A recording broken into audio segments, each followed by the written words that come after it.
হাদিসে মুবারাকায় আমার নবীজি সবসময় বলতেন যে আমি হলাম নবী ইব্রাহিম আলাইহিস সালাতু ওয়াস সালামের দোয়া।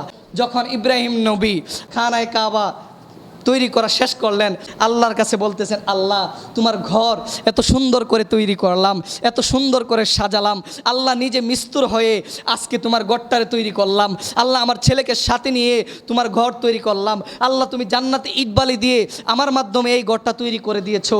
আল্লাহ আমি যে তৈরি করেছি পারিশ্রমিক তো লাগবে, পারিশ্রমিক তো লাগবে, আল্লাহ আমাকে একটা পারিশ্রমিক দিবা না, আল্লাহ আমাকে একটা পারিশ্রমিক দিবা না। আল্লাহ সেই দিন ইব্রাহিম নবীকে বলেছিলেন, ও ইব্রাহিম কি পারিশ্রমিক চাও, কি চাও? আজকের দিনে তুমি যেই পারিশ্রমিক চাইবে তাই দিব, কারণ তুমি আমার খানায়ে কাবা তৈরি করে দিয়েছো, বাইতুল্লাহ তৈরি করে দিয়েছো।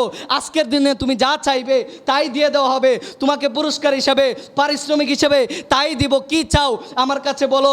ইব্রাহিম নবী সেই দিন আল্লাহর দরবারে দোয়া করেছিলেন, রব্বানা ওয়াবাস ফিহিম রাসূলা। আল্লাহ আজকের দিনে এই খানায়ে কাবা যে তাওয়াফ করলাম, এই খানায়ে কাবা যে তৈরি করলাম, এই খানায়ে কাবা যে মেকিং করলাম, এই খানায়ে কাবা যে সৃষ্টি করলাম, আল্লাহ বানালাম, এই খানায়ে কাবার বরকতে মালিক তোমার কাছে কিছুই চাই না, শুধু একটা জিনিস চাই, রব্বানা, হে আমার রব, ওয়াবাস ফিহিম রাসূলা, তুমি আমার বংশের মধ্যে এই খানায়ে কাবার বরকতে, এই খানায়ে কাবার উসিলায় আমার বংশের মধ্যে সর্বশ্রেষ্ঠ নবী নবী মুহাম্মদুর রাসূলুল্লাহকে দান করে দাও। সুবহানাল্লাহ। তাহলে বোঝা গেল নবী মুহাম্মদ ইব্রাহিমের দোয়া। এই জন্য হাদিসে মুবারাকায় আমার নবীজি সবসময় বলতেন যে আমি হলাম নবী ইব্রাহিম আলাইহিস সালাতু ওয়াস সালামের দোয়া, আমার বাবা ইব্রাহিমের দোয়া।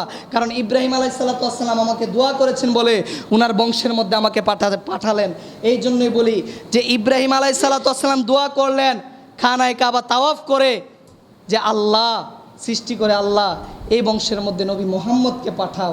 এই জন্যই আমার আল্লাহ তাআলা দয়া করে ওই দিন পারিশ্রমিক হিসাবে ইব্রাহিম নবীকে, আমার নবীকে দান করে দিয়েছিলেন। সুবহানাল্লাহ। আর আজকে আমরা সেই নবীর উম্মত হলাম, কিন্তু নবীকে আদৌ পর্যন্ত চিনতে পারলাম।